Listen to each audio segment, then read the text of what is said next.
Recently, the Southern Baptist Church voted against women being preachers. Here's a great example of when you don't agree with your religion on everything, but you're still on your spiritual path. Jesus does not always agree with his disciples. They don't always understand him or agree with him. He tells them, just be like a little kid, and then you'll understand. How old are you? 34, 45, 51, 80? God does not rely on you as the adult you are now. God relies on the child that you have always been to him. That is who God needs to protect him in this world. And sometimes you're ready to do the work. And God says, but I don't need you. I need the 8-year-old who sings in his underwear. I need the 5-year-old who talks to the moon. I need the 12-year-old who never heard the word no. Sometimes God doesn't need you to move forward. He needs the child within you. There's a book by Dolores Cannon, a renowned hypnotherapist who's done thousands of past life regressions for over 50 years. So she wrote these books, Jesus and the Essenes, and They Walked with Jesus. And they tell the story of people who under hypnosis remembered their past lives when they walked with Jesus. Here's a fun fact. Smack dab right after World War II, the Dead Sea Scrolls are discovered in Qumran. At first, archaeologists hide the knowledge. And decades later, other scholars read the scrolls and they're like, wait a minute. And the archaeologists get caught. So they finally admit and confirm that these 2,000-year-old parchments detailing the lives of people who know Jesus as he's growing up are in fact women and children disciples. And their life stories match those in Dolores Cannon's books. Many scholars are so glad that they did not find the scrolls earlier, because then they would have destroyed them to get rid of that knowledge. Scholars already know from the Gospel of Mary, which is discovered in Egypt in 1896, that Jesus is secretly teaching a female disciple things that are too advanced for his male disciples to understand. Our Jesus story today comes from a few sources, which includes pieces of those parchments which are discovered at Qumran, as well as modern-day religious research. Any questions or comments before I move on? Okay, great. Jesus has a lot of female disciples. They're in caravans. They sleep on the ground, walking with him for days from town to town. They perform healings. Later, they begin churches. How do you think the families of those female disciples feel about their young daughters and sisters running away from home to go follow a rabbi? Some of his female disciples are barely 12 or 13 years old. The majority of Jesus' ministry is going on secretly. He has hundreds of disciples spread out across Galilee, Judea, and the surrounding region. He meets them in private homes, in underground tunnels, basements, and caves in the wilderness. Jesus teaches outside the temple, because get this, he gets kicked out of the temple. The religious leaders don't want him there anymore because his teachings are reinterpreting the law. They're like, we don't like this. Get out. So Jesus gets out. He goes to a leper colony. The Roman soldiers beat him up multiple times. In one account, they beat him till they're pretty sure he's dead. And they stuff his body in his trunk. They lock it. They throw it over a cliff. And they hear it crash on the bottom of a ravine. Days later, he's teaching again. Organized religion's after him. The police are after him. This guy has enemies, and he has followers that he needs to protect from his enemies. So he has a little bit of an underground railroad going on. He's keeping it hush hush. You kind of got to know someone who knows someone to get invited to the secret meetings where all his disciples are at. But once you know someone who knows someone, you find out Jesus is passing through your neighborhood. These little kids run up to Jesus in the middle of the street and they'd be like, I know who you are. You are the love of the world. I'm going to run away from home and follow you. Meanwhile, the parents are standing there giving Jesus the stink eye. One little girl in particular is Jesus's cousin, and her story's in that book, They Walked with Jesus. Jesus says very loudly to the little girl, hey,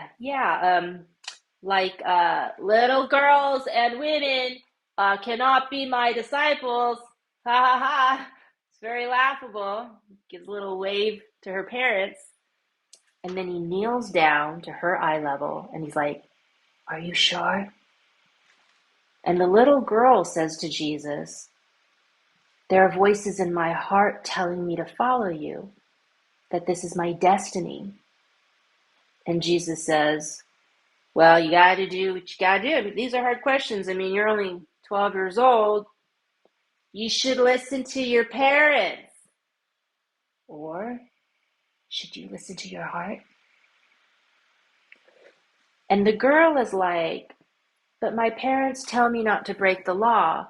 The voices in my heart tell me that I need to write down and document everything you're saying. And Jesus is like, can't agree more.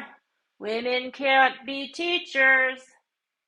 How you doing, Mrs. Bernstein? Yeah, how's the baby? And the little girl is like, isn't that Tim, your disciple, behind you, writing down everything you're saying? And Jesus says, yeah, but it's going to get rewritten. He'll have his version, which gets rewritten a bunch of times. You'll have your version, which will be hidden in clay jars and stored in dry caves for 1900 years. Later on, like the year 1947, your version will be discovered and people can decide which version makes more sense. And the girl is like, you're telling me to break the law. And Jesus is like, I'm just saying your parents are rich, right? Even though you're a girl, you're very educated. And she says, I can read and write in Latin Vulgate, Hebrew, and Aramaic. Jesus is like, sad to waste all that money on nothing. What's your plans for Taco Tuesday? And the girl says, I've made my decision. There's only one thing for me to do in this life, to help anyone who you want me to help, to learn your teachings and teach them, to spread your light across the world. And Jesus is like, hey, lesson number 1 is my disciple. Be discreet. I'm not telling you to break the law. I'm just saying, if you wanted to listen to your heart, only if you want, you can show up 10 minutes early to Taco Tuesday. Sit on my left side so you can hear better. The girl whispers, how can I do this without my parents knowing? Jesus is like, since I'm God, I can predict your future. So your dad, Tim, give me some space here, okay? It's not like your dad has a bladder issue and has to use the restroom every 34 minutes. So you're not at 4:12 p.m. today going to have exactly 7 minutes while he's urinating under that large cactus in your yard where you can go into the barn, put on one of his robes, and that wool mitten that he uses to polish the wagon, glue that to your face so that it looks like a beard. And it's not like you can disguise yourself as a boy and just show up at my meeting.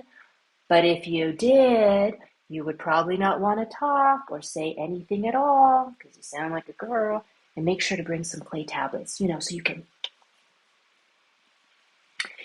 And meanwhile, one of Jesus's male disciples, who happens to be recording everything Jesus says, because he follows him around and records everything, he's documenting Jesus saying that no, absolutely not, should women show up to secret meetings, which happen every Taco Tuesday in the secret passageway under the bakery. Under no circumstances, not even by coincidence, should they, at exactly 5 p.m., be at the corner of Rahif, Hayam, and Ishmael Avenue. They should not go east on Ishmael Avenue, 1 block to the left, see a goat wearing an orange collar, then go down the steps and knock twice on the iron gate. If they do, under no circumstances should they speak. The 12-year-old girl is looking at Jesus in the face, memorizing everything.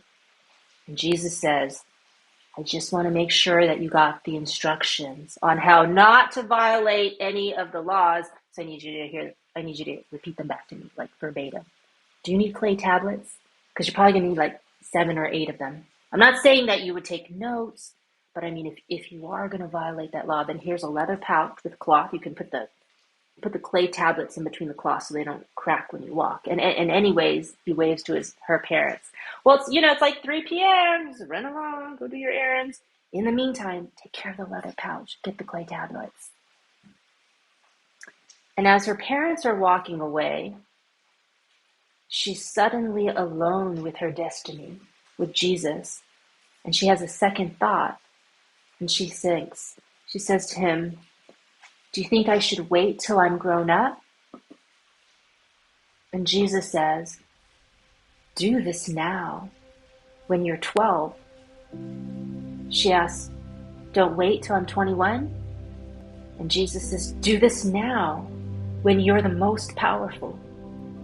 And she asks, well, if I wait till I'm an adult, I'll have more power. And Jesus says, you're always the most powerful now. Now is always your most powerful moment. Do you know what you're doing when you're waiting? You're waiting. Why give time the power to control your life? Why can't you control your life? And she says, I'm 12. He says, you're powerful now. If you don't believe that at 12, I won't be here in this body when you're 21. I'm here now. Jesus says to her, chances are a gift. They're miracles. The universe creates this loophole, a window of time where rules do not apply to you, only love. Faith is extreme effort. Grab your chance and run. By the time they're chasing you to hunt you down, you're no longer running on the earth. You're flying through the air. The Holy Spirit will be the wind beneath your wings. If the universe is giving your dream wings, I swear to you, I will give you wind. Please write this in your journal. This moment in my life is the most real, meaningful moment that matters. Don't second guess. Move forward.